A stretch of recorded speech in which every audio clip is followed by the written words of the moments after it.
7. Depuis 2 mois la conquête du Maroc était accomplie. La France, maîtresse de Tanger, possédait toute la côte africaine de la Méditerranée jusqu'à la régence de Tripoli, et elle avait garanti la dette du nouveau pays annexé. On disait que 2 ministres gagnaient là une vingtaine de millions, et on citait, presque tout haut, Laroche-Mathieu. Quant à Walter, personne dans Paris n'ignorait qu'il avait fait coup double et encaissé de 30 à 40 millions sur l'emprunt, et de 8 à 10 millions sur des mines de cuivre et de fer, ainsi que sur d'immenses terrains achetés pour rien avant la conquête et revendus le lendemain de l'occupation française à des compagnies de colonisation. Il était devenu, en quelques jours, un des maîtres du monde, un de ces financiers omnipotents, plus forts que des rois, qui font courber les têtes, balbutier les bouches et sortir tout ce qu'il y a de bassesse, de lâcheté et d'envie au fond du cœur humain. Il n'était plus le juif Walter, patron d'une banque louche, directeur d'un journal suspect, député soupçonné de tripotage véreux. Il était Monsieur Walter, le riche israélite. Il le voulut montrer. Sachant la gêne du prince de Karlsbourg qui possédait un des plus beaux hôtels de la rue du Faubourg Saint-Honoré, avec jardin sur les Champs-Élysées, il lui proposa d'acheter, en 24 heures, cet immeuble, avec ses meubles, sans changer de place un fauteuil. Il en offrait 3 millions. Le prince, tenté par la somme, accepta. Le lendemain, Walter s'installait dans son nouveau domicile. Alors il eut une autre idée, une véritable idée de conquérant qui veut prendre Paris, une idée à la Bonaparte. Toute la ville allait voir en ce moment un grand tableau du peintre hongrois Karl Markowicz, exposé chez l'expert Jacques Lenoble, et représentant le Christ marchant sur les flots. Les critiques d'art, enthousiasmés, déclareraient cette toile le plus magnifique chef-d'œuvre du siècle. Walter l'acheta 500 000 francs et l'enleva, coupant ainsi du jour au lendemain le courant établi de la curiosité publique et forçant Paris entier à parler de lui pour l'envier, le blâmer ou l'approuver. Puis, il fit annoncer par les journaux qu'il inviterait tous les gens connus dans la société parisienne à contempler, chez lui, un soir, l'œuvre magistrale du maître étranger, afin qu'on ne pût pas dire qu'il avait séquestré une œuvre d'art. Sa maison serait ouverte. Y viendrait qui voudrait. Il suffirait de montrer à la porte la lettre de convocation. Elle était rédigée ainsi: Monsieur et Madame Walter vous prient de leur faire l'honneur de venir voir chez eux, le 30 décembre, de 9 h à minuit, la toile de Karl Markowicz, Jésus marchant sur les flots, éclairée à la lumière électrique. Puis, en post-scriptum, en toutes petites lettres, on pouvait lire: on dansera après minuit. Donc, ceux qui voudraient rester resteraient, et parmi ceux-là les Walter recruteraient leur connaissance du lendemain. Les autres regarderaient la toile, l'hôtel et les propriétaires, avec une curiosité mondaine, insolente ou indifférente, puis s'en iraient comme ils étaient venus. Et le père Walter savait bien qu'ils reviendraient, plus tard, comme ils étaient allés chez ses frères israélites devenus riches comme lui. Il fallait d'abord qu'ils entrassent dans sa maison, tous les panneaux titrés qu'on cite dans les feuilles, et ils y entreraient pour voir la figure d'un homme qui a gagné 50 millions en 6 semaines, ils y entreraient aussi pour voir et compter ceux qui viendraient là, ils y entreraient encore parce qu'il avait eu le bon goût et l'adresse de les appeler à admirer un tableau chrétien chez lui, fils d'Israël. Il semblait leur dire: voyez, j'ai payé 500 000 francs le chef-d'œuvre religieux de Markowicz, Jésus marchant sur les flots. Et ce chef-d'œuvre demeurera chez moi, sous mes yeux, toujours, dans la maison du juif Walter. Dans le monde des duchesses et du jockey, on avait beaucoup discuté cette invitation qui n'engageait à rien, en somme. On irait là comme on allait voir des aquarelles chez Monsieur Petit. Les Walter possédaient un chef-d'œuvre, ils ouvraient leurs portes un soir pour que tout le monde pût l'admirer. Rien de mieux. La vie française, depuis 15 jours, faisait chaque matin un écho sur cette soirée du 30 décembre et s'efforçait d'allumer la curiosité publique. Du roi rageait du triomphe du patron. Il s'était cru riche avec les 500 000 francs extorqués à sa femme, et maintenant il se jugeait pauvre, affreusement pauvre, en comparant sa piètre fortune à la pluie de millions tombés autour de lui, sans qu'il eût su en rien ramasser. Sa colère envieuse augmentait chaque jour. Il en voulait à tout le monde, aux Walter qu'il n'avait plus été voir chez eux, à sa femme qui, trompée par Laroche, lui avait déconseillé de prendre des fonds marocains, et il en voulait surtout au ministre qu'il avait joué, qui s'était servi de lui et qui dînait à sa table 2 fois par semaine. Georges lui servait de secrétaire, d'agent, de porte-plume, et quand il écrivait sous sa dictée, il se sentait des envies folles d'étrangler ce bellâtre triomphant. Comme ministre, Laroche avait le succès modeste, et pour garder son portefeuille, il ne laissait point deviner qu'il était gonflé d'or. Mais du roi le sentait, cet or, dans la parole plus hautaine de l'avocat parvenu, dans son geste plus insolent, dans ses affirmations plus hardies, dans sa confiance en lui complète. Laroche régnait, maintenant, dans la maison du roi, ayant pris la place et les jours du comte de Vaudrec, et parlant aux domestiques ainsi qu'aurait fait un second maître. Georges le tolérait en frémissant, comme un chien qui veut mordre et n'ose pas. Mais il était souvent dur et brutal pour Madeleine, qui haussait les épaules et le traitait en enfant maladroit. Elle s'étonnait d'ailleurs de sa constante mauvaise humeur et répétait. « Je ne te comprends pas. Tu es toujours à te plaindre. Ta position est pourtant superbe. » Il tournait le dos et ne répondait rien. Il avait déclaré d'abord qu'il n'irait point à la fête du patron, et qu'il ne voulait plus mettre les pieds chez ce sale juif. Depuis 2 mois, Madame Walter lui écrivait chaque jour pour le supplier de venir, de lui donner un rendez-vous où il lui plairait, afin qu'elle lui remît, disait-elle, les 70 000 francs qu'elle avait gagnés pour lui. Il ne répondait pas et jetait au feu ses lettres désespérées. Non pas qu'il eût renoncé à recevoir sa part de leurs bénéfices, mais il voulait l'affoler, la traiter par le mépris, la fouler aux pieds. Elle était trop riche. Il voulait se montrer fier. Le jour même de l'exposition du tableau, comme Madeleine lui représentait qu'il avait grand tort de n'y vouloir pas aller, il répondit. « Fiche-moi la paix. Je reste chez moi. » Puis, après le dîner, il déclara tout à coup. « Il vaut tout de même mieux subir cette corvée. Prépare-toi vite. » Elle s'y attendait. « Je serai prête dans un quart d'heure, dit-elle. » Il s'habilla en grognant, et même dans le fiacre il continua à expecter un sabile. La cour d'honneur de l'hôtel de Karlsbourg était illuminée par 4 globes électriques qui avaient l'air de 4 petites lunes bleuâtres, aux 4 coins. Un magnifique tapis descendait les degrés du haut perron et, sur chacun, un homme en livrée restait roide comme une statue. Du roi murmura. « En voilà de l'épate. » Il levait les épaules, le cœur crispé de jalousie. Sa femme lui dit. « Tais-toi donc et fais en autant. » Ils entrèrent et remirent leurs lourds vêtements de sortie aux valets de pied qui s'avancèrent. Plusieurs femmes étaient là avec leurs maris, se débarrassaient aussi de leurs fourrures.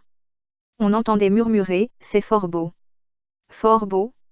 Le vestibule énorme était tendu de tapisseries qui représentaient l'aventure de Mars et de Vénus. À droite et à gauche partaient les 2 bras d'un escalier monumental, qui se rejoignait au premier étage. La rampe était une merveille de fer forgé, dont la vieille dorure éteinte faisait courir une lueur discrète le long des marches de marbre rouge. À l'entrée des salons, 2 petites filles, habillées l'une en folie rose et l'autre en folie bleue, offraient des bouquets aux dames. On trouvait cela charmant. Il y avait déjà foule dans les salons. La plupart des femmes étaient en toilette de ville pour bien indiquer qu'elles venaient là comme elles allaient à toutes les expositions particulières. Celles qui comptaient rester au bal avaient les bras et la gorge nus. Madame Walter, entourée d'amis, se tenait dans la seconde pièce, et répondait aux saluts des visiteurs. Beaucoup ne la connaissaient point et se promenaient comme dans un musée, sans s'occuper des maîtres du logis. Quand elle aperçut du roi, elle devint livide et fit un mouvement pour aller à lui.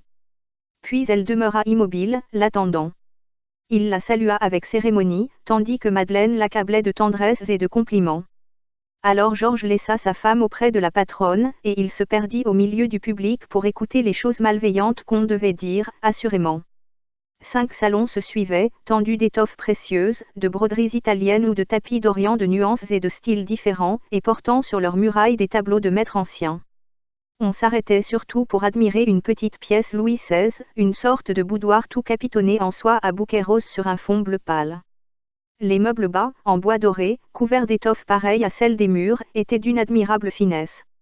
Georges reconnaissait des gens célèbres, la duchesse de Terracine, le comte et la comtesse de Ravenel, le général prince d'Andremont, la toute belle marquise des Dunes, puis tous ceux et toutes celles qu'on voit aux premières représentations. On le saisit par le bras et une voix jeune, une voix heureuse lui murmura dans l'oreille. « Ah! Vous voilà enfin, méchant bel ami. Pourquoi ne vous voit-on plus ?» C'était Suzanne Walter le regardant avec ses yeux d'émail fin, sous le nuage frisé de ses cheveux blonds. Il fut enchanté de la revoir et lui serra franchement la main. Puis s'excusant. « Je n'ai pas pu. J'ai eu tant à faire, depuis 2 mois, que je ne suis pas sortie. » Elle reprit d'un air sérieux. « C'est mal, très mal, très mal. Vous nous faites beaucoup de peine, car nous vous adorons, maman et moi. Quant à moi, je ne puis me passer de vous. Si vous n'êtes pas là, je m'ennuie à mourir.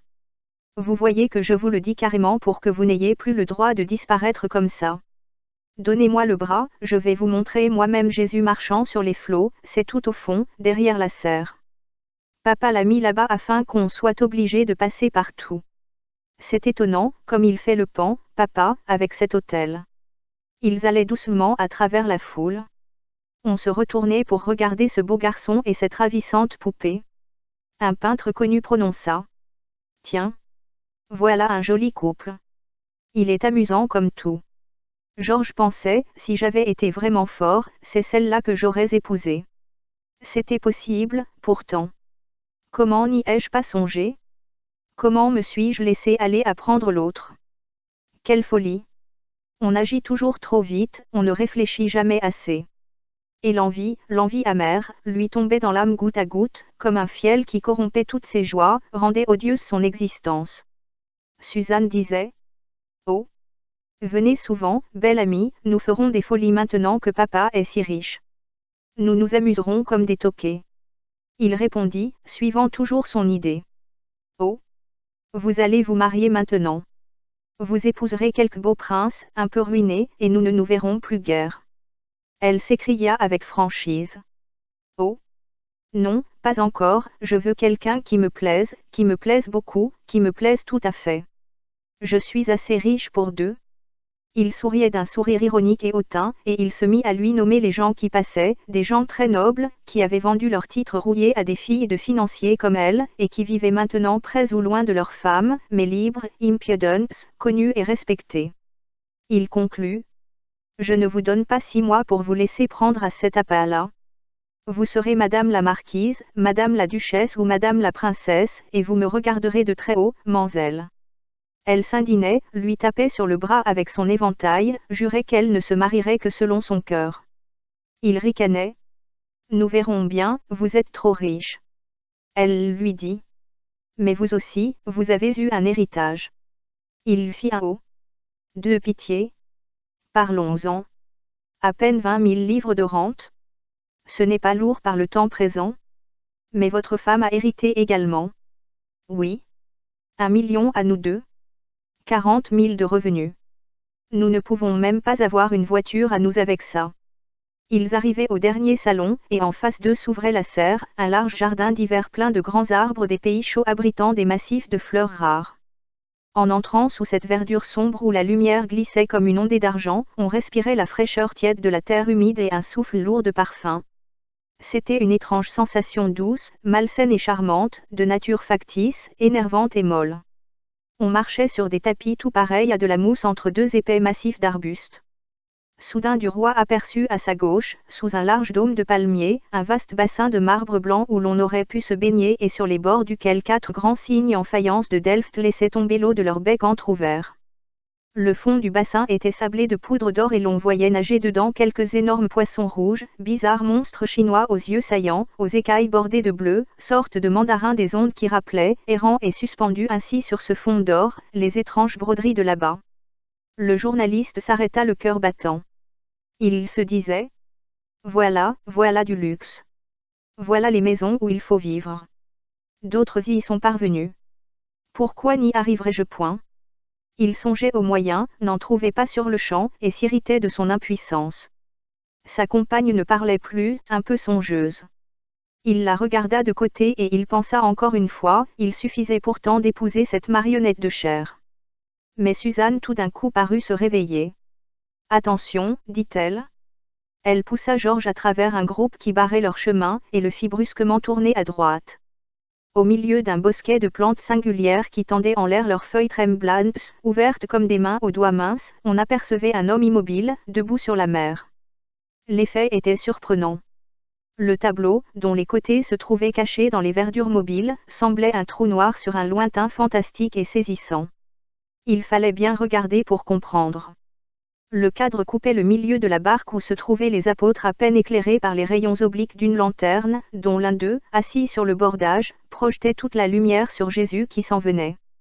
Le Christ avançait le pied sur une vague qu'on voyait se creuser, soumise, aplanie, caressante sous le pas divin qui la foulait. Tout était sombre autour de l'homme-Dieu. Seules les étoiles brillaient au ciel.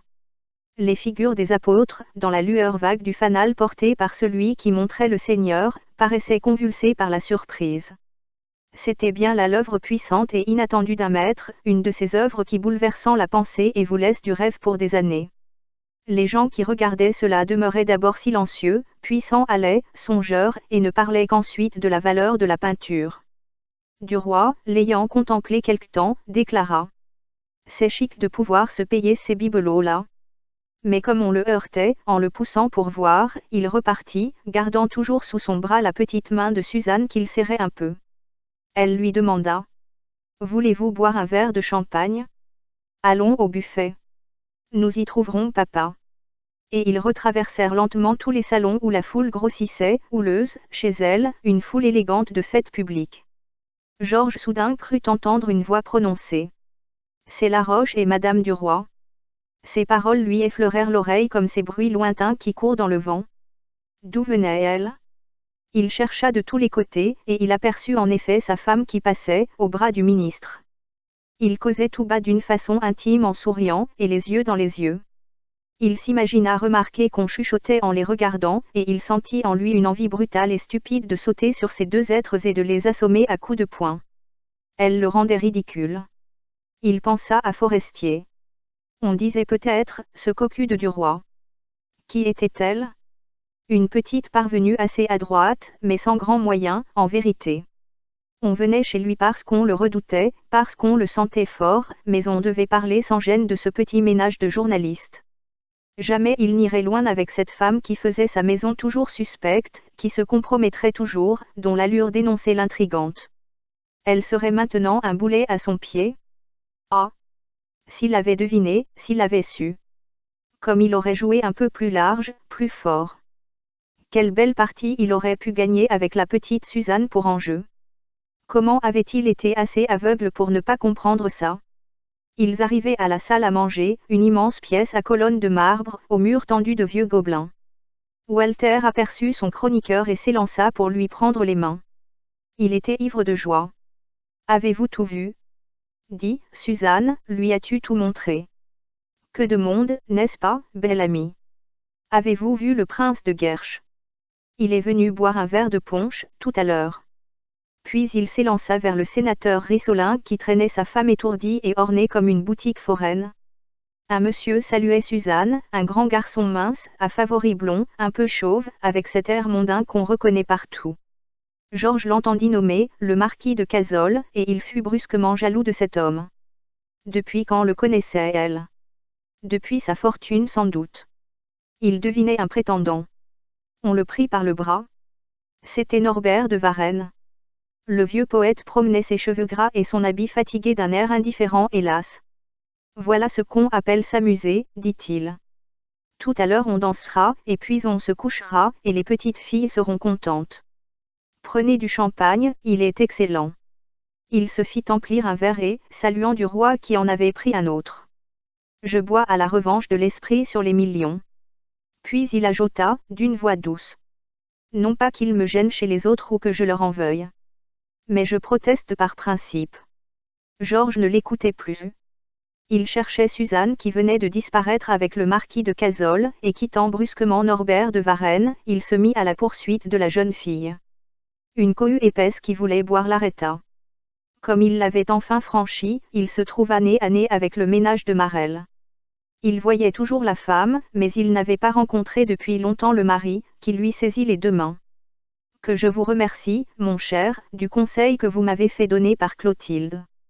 J'ai gagné près de 100 000 francs avec l'emprunt marocain. C'est à vous que je les dois. On peut dire que vous êtes un ami précieux. » Des hommes se retournaient pour regarder cette brunette élégante et jolie. Duroy répondit. « En échange de ce service, mon cher, je prends votre femme ou plutôt je lui offre mon bras. Il faut toujours séparer les époux. » Monsieur de Marelle s'inclina. « C'est juste. Si je vous perds, nous nous retrouverons ici dans une heure. » Parfaitement. Et les deux jeunes gens s'enfoncèrent dans la foule, suivis par le mari. Clotilde répétait. Quel vénard que c'est Walter.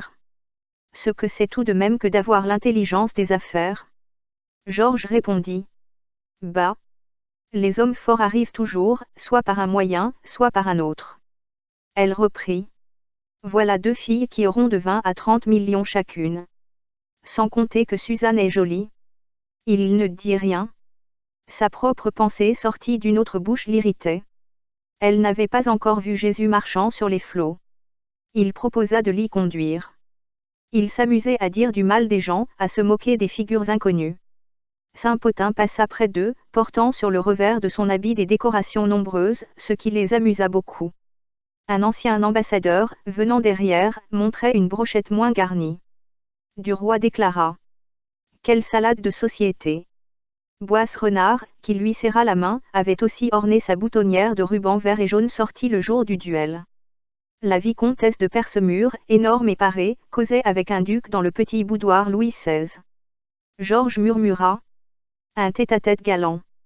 Mais en traversant la serre, il revit sa femme assise près de la roche Mathieu, presque cachés tous deux derrière un bouquet de plantes. Il semblait dire. Nous nous sommes donné un rendez-vous ici, un rendez-vous public. Car nous nous fichons de l'opinion. Madame de Marelle reconnut que ce Jésus de Karl Markowitsch était très étonnant, et ils revinrent. Ils avaient perdu le mari. Il demanda. Et Laurine, est-ce qu'elle m'en veut toujours? Oui, toujours autant. Elle refuse de te voir et s'en va quand on parle de toi. Il ne répondit rien. L'inimitié de cette fillette le chagrinait et lui pesait.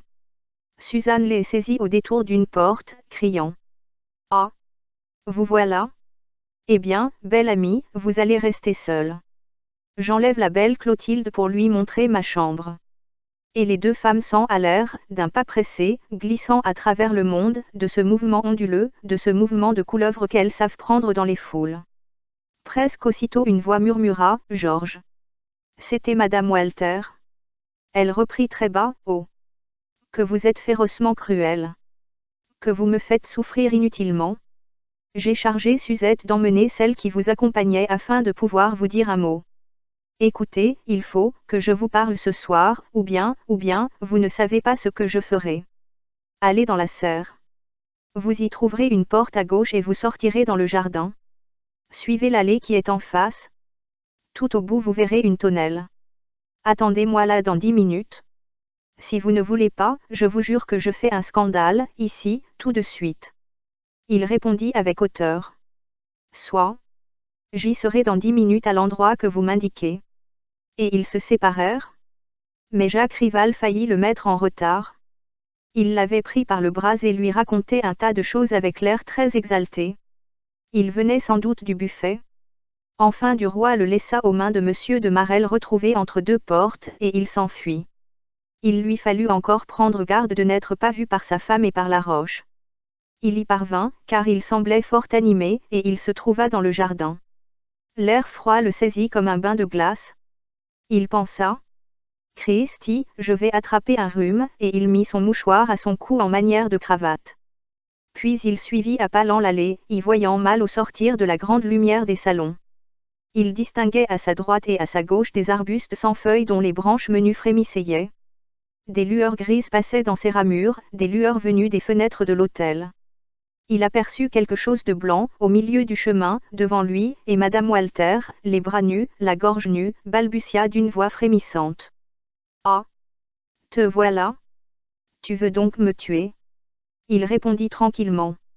Je t'en prie, pas de drame, n'est-ce pas, ou je fiche le camp tout de suite. Elle l'avait saisi par le cou, et, les lèvres tout près des lèvres, elle disait. Mais qu'est-ce que je t'ai fait? Tu te conduis avec moi comme un misérable. Qu'est-ce que je t'ai fait? Il essayait de la repousser. Tu as entortillé tes cheveux à tous mes boutons la dernière fois que je t'ai vue, et ça a failli amener une rupture entre ma femme et moi. Elle demeura surprise, puis, faisant non de la tête. Oh! Ta femme s'en moque bien. C'est quelqu'une de tes maîtresses qui t'aura fait une scène. Je n'ai pas de maîtresse. Tais-toi donc. Mais pourquoi ne viens-tu plus même me voir? Pourquoi refuses-tu de dîner, rien qu'1 jour par semaine, avec moi? C'est atroce ce que je souffre, je t'aime à n'avoir plus une pensée qui ne soit pour toi, à ne pouvoir rien regarder sans te voir devant mes yeux, à ne plus oser prononcer un mot sans avoir peur de dire ton nom. Tu ne comprends pas ça, toi? Il me semble que je suis prise dans des griffes, nouée dans un sac, je ne sais pas. Ton souvenir, toujours présent, me serre la gorge, me déchire quelque chose là, dans la poitrine, sous le sein, me casse les jambes à ne plus me laisser la force de marcher. Et je reste comme une bête, toute la journée, sur une chaise, en pensant à toi. Il la regardait avec étonnement. Ce n'était plus la grosse gamine folâtre qu'il avait connue, mais une femme éperdue, désespérée, capable de tout. Un projet vague, cependant, naissant dans son esprit. Il répondit. Ma chère, l'amour n'est pas éternel. On se prend et on se quitte. Mais quand ça dure comme entre nous, ça devient un boulet horrible. Je n'en veux plus. Voilà la vérité. Cependant, si tu sais devenir raisonnable, me recevoir et me traiter ainsi qu'un ami, je reviendrai comme autrefois. Te sens-tu capable de ça? Elle posa ses deux bras nus sur l'habit noir de Georges et murmura. Je suis capable de tout pour te voir. Alors, c'est convenu, dit-il, nous sommes amis, rien de plus. Elle balbutia. C'est convenu. Puis tendant ses lèvres vers lui. Encore un baiser, le dernier. Il refusa doucement. Non. Il faut tenir nos conventions. Elle se détourna en essuyant 2 larmes, puis tirant de son corsage un paquet de papier noué avec un ruban de soie rose, elle l'offrit à Duroy. Tiens. C'est ta part de bénéfice dans l'affaire du Maroc. J'étais si contente d'avoir gagné cela pour toi. Tiens, prends-le donc. Il voulait refuser. Non, je ne recevrai point cet argent. Alors elle se révolta. Ah. Tu ne me feras pas ça, maintenant. Il est à toi, rien qu'à toi. Si tu ne le prends point, je le jetterai dans un égout. Tu ne me feras pas cela, Georges. Il reçut le petit paquet et le glissa dans sa poche.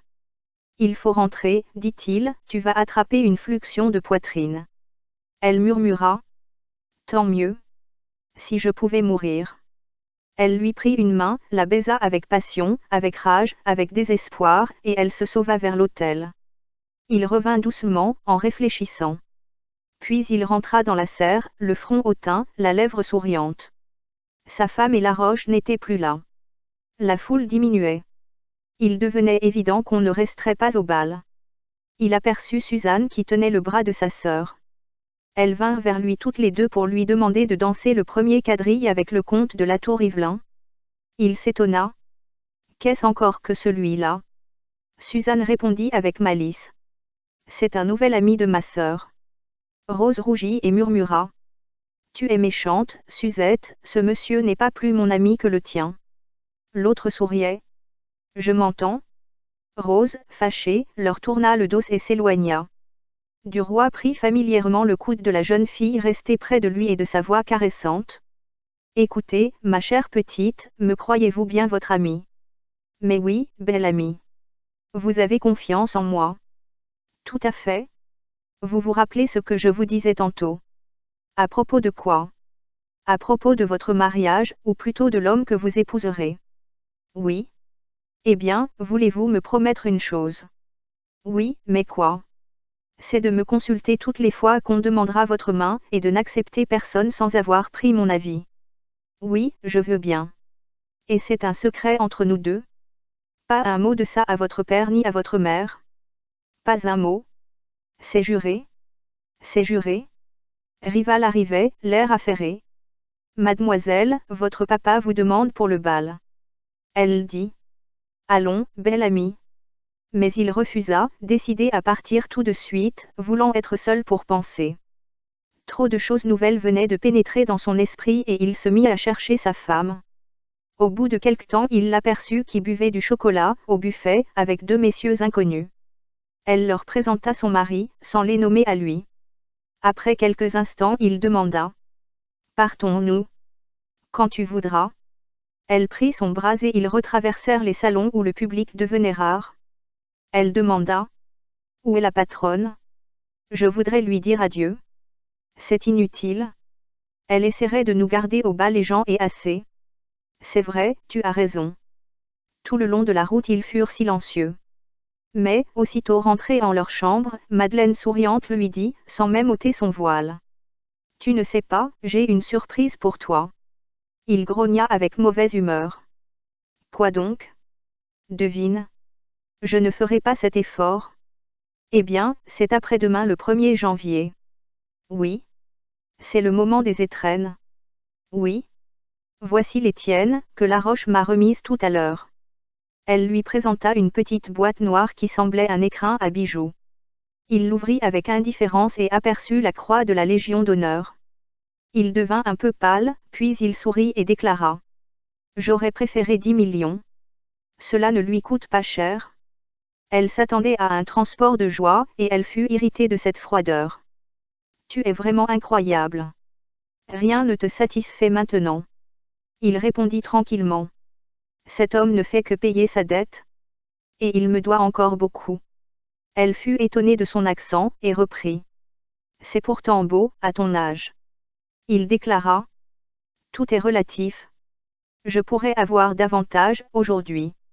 Il avait pris l'écrin, il le posa tout ouvert sur la cheminée, considéra quelques instants l'étoile brillante couchée dedans. Puis il le referma, et se mit au lit en haussant les épaules.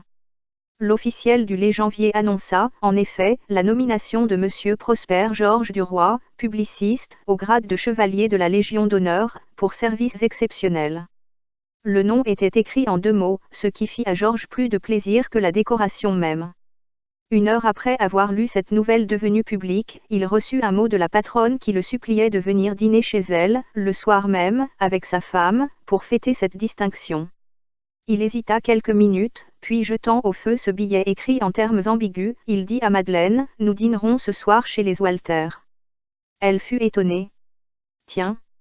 Mais je croyais que tu ne voulais plus y mettre les pieds. » Il murmura seulement. « J'ai changé d'avis. » Quand ils arrivèrent, la patronne était seule dans le petit boudoir Louis XVI adopté pour ses réceptions intimes. Vêtue de noir, elle avait poudré ses cheveux, ce qui la rendait charmante. Elle avait l'air, de loin, d'une vieille, de près, d'une jeune, et, quand on la regardait bien, d'un joli piège pour les yeux. « Vous êtes en deuil ?» demanda Madeleine. Elle répondit tristement. « Oui et non. Je n'ai perdu personne des miens.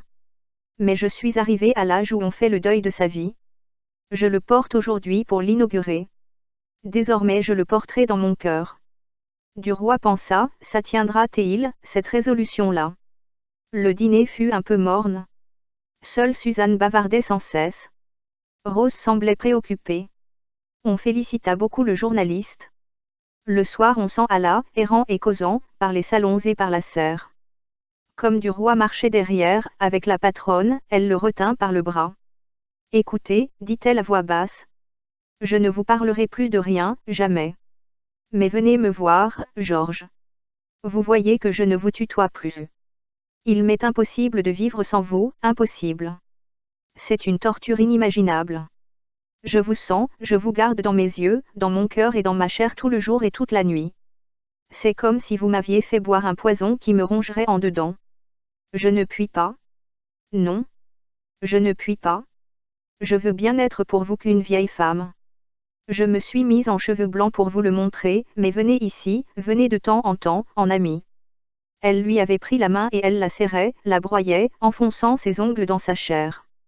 Il répondit avec calme. « C'est entendu. Il est inutile de reparler de ça. Vous voyez bien que je suis venu aujourd'hui, tout de suite, sur votre lettre. » Walter, qui allait devant avec ses 2 filles et Madeleine, attendit Duroy auprès du Jésus marchant sur les flots. « Figurez-vous, dit-il en riant, que j'ai trouvé ma femme hier à genoux devant ce tableau comme dans une chapelle. Elle faisait là ses dévotions. Ce que j'ai ri. » Madame Walter répliqua d'une voix ferme, d'une voix où vibrait une exaltation secrète. « C'est ce Christ-là qui sauvera mon âme. Il me donne du courage et de la force toutes les fois que je le regarde. » Et, s'arrêtant en face du Dieu debout sur la mer, elle murmura. « Comme il est beau. Comme ils en ont peur et comme ils l'aiment, ces hommes. Regardez donc sa tête, ses yeux, comme il est simple et surnaturel en même temps. » Suzanne s'écria. « Mais il vous ressemble, belle amie. Je suis sûre qu'il vous ressemble. Si vous aviez des favoris, ou bien s'il était rasé, vous seriez tout pareils tous les deux. » Oh. Mais c'est frappant. Elle voulut qu'il se mît debout à côté du tableau, et tout le monde reconnut, en effet, que les 2 figures se ressemblaient. Chacun s'étonna. Walter trouva la chose bien singulière. Madeleine, en souriant, déclara que Jésus avait l'air plus viril. Madame Walter demeurait immobile, contemplant d'un œil fixe le visage de son amant à côté du visage du Christ, et elle était devenue aussi blanche que ses cheveux blancs.